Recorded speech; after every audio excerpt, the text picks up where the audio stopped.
Hi guys, welcome to the channel. In this video I want to talk about 5 simple tips which will help your drums to sound much better.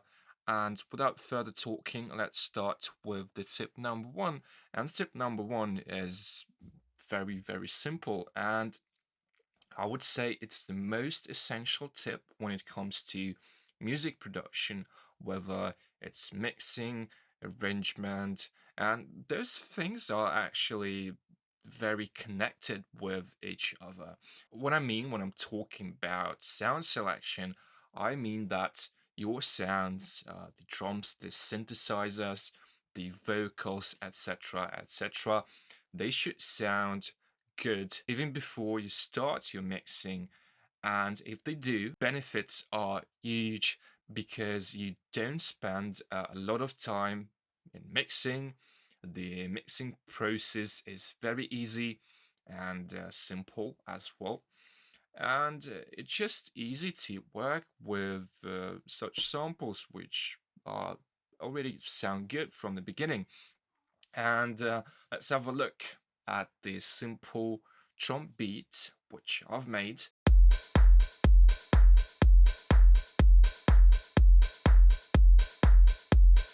Yeah, very simple. And let's try and change maybe a kick and find such a kick which doesn't sound good. Okay, so this is an example of not a very good kick, I would say.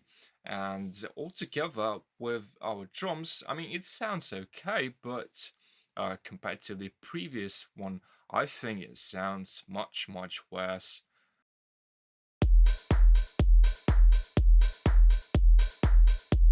It doesn't have a lot of low end and just sounds too dull. And we could try and change maybe the ads as well. So in my opinion, the kick and the ads, they sound pretty bad. And what you could do is just basically find another sample and replace that. So I hope you guys now understand what I mean when I'm talking about sound selection. And if you do, let's move to the tip number 2. And the tip number 2 is even simpler, and it's about delay, like the track delay. So in Ableton, I'm sure you could do this in any DAW, but I'm using Ableton. So you could turn on the delay like here. And what you could do is you could set the track delay in milliseconds and in samples as well.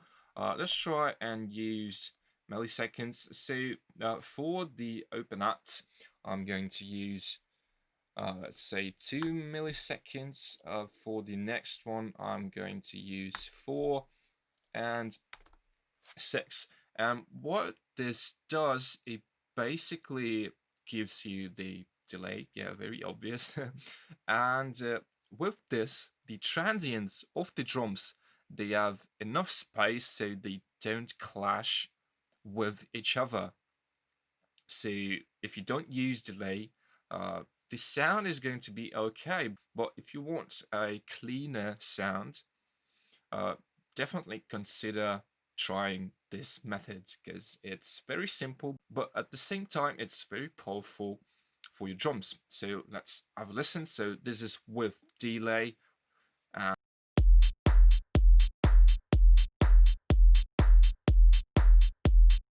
and without. Especially in the track when you have a lot of drums, a lot of elements, and those little delays, they can really make a lot of sense. And the next one is layering, and layering in music production. It can give some amazing results, whether you're layering your drums, your synthesizer, effects, basically whatever you can layer. And let's try and layer maybe some ads. We've only layered 2 ads, and okay, without the second one.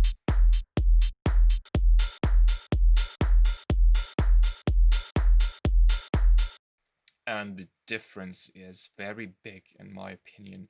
Let's try and mute the second clap and the ads.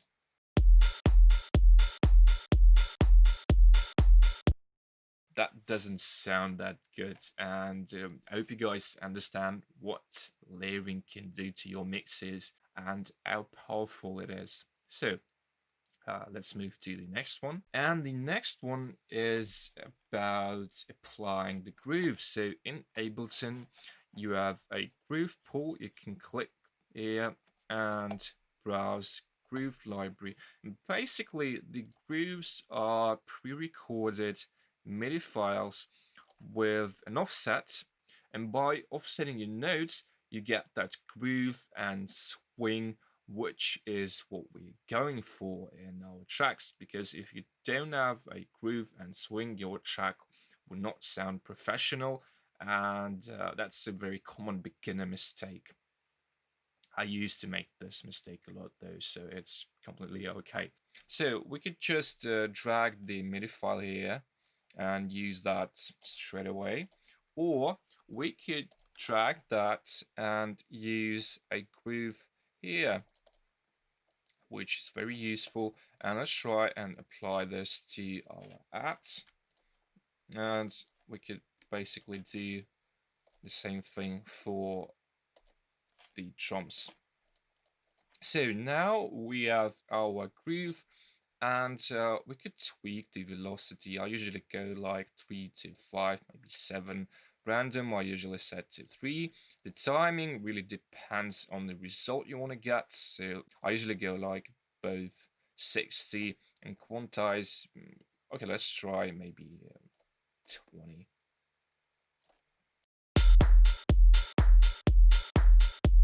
And without this swing.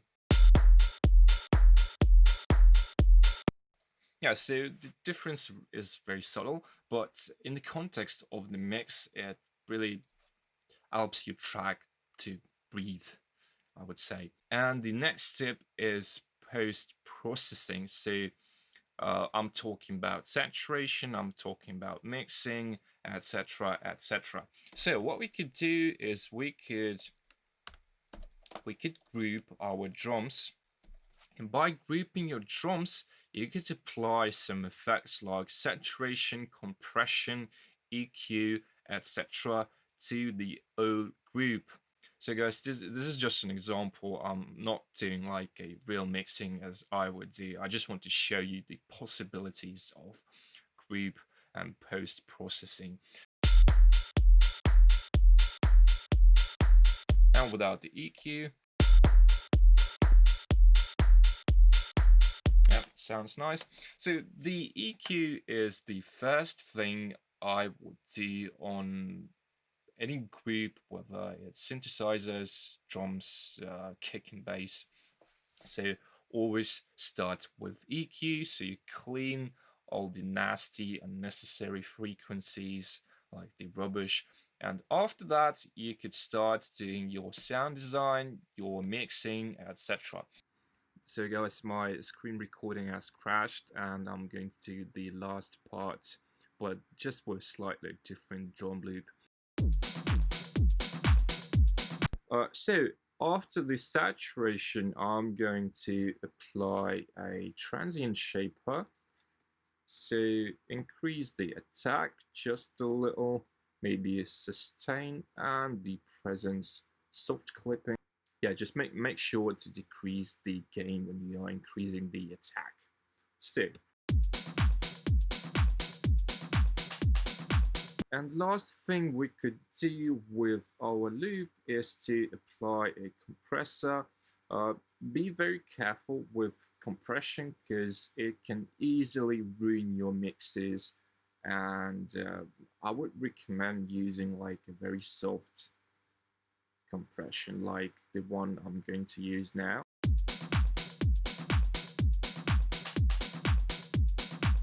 So, yeah, around -3 dB, something like that.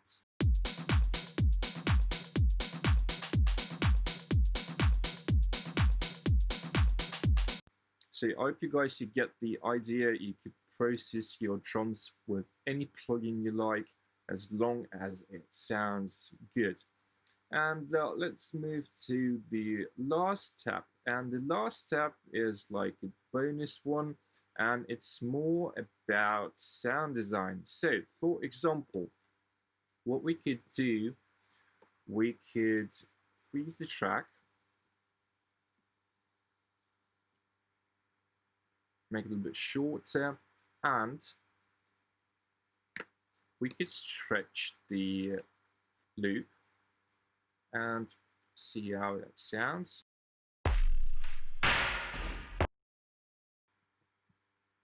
For example, I like this little short, like a clap or some kind of effects sound. And what we could do, we could apply a equalizer, so maybe cut the low end a little. And I'm thinking about a reverb, so I'm going to increase the decay time and do a low cut and high cut. So I'm going to copy it here. Then together with the main drum loop, it sounds like that.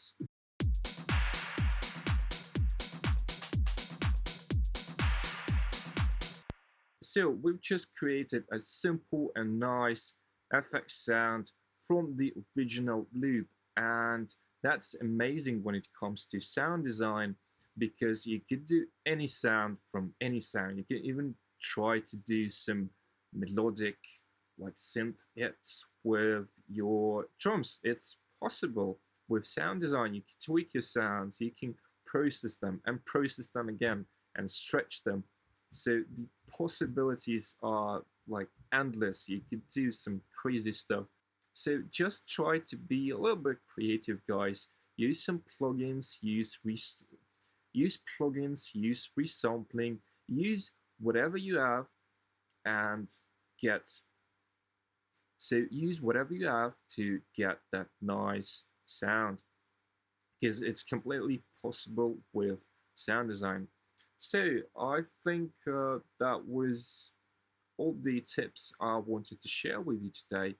I hope you found some value in this video, and if you did, please subscribe to the channel, hit that like and bell button. Thanks for watching, and I'll see you in the next one. Виниль, блядь, обоссанная, чтоб твоя мать.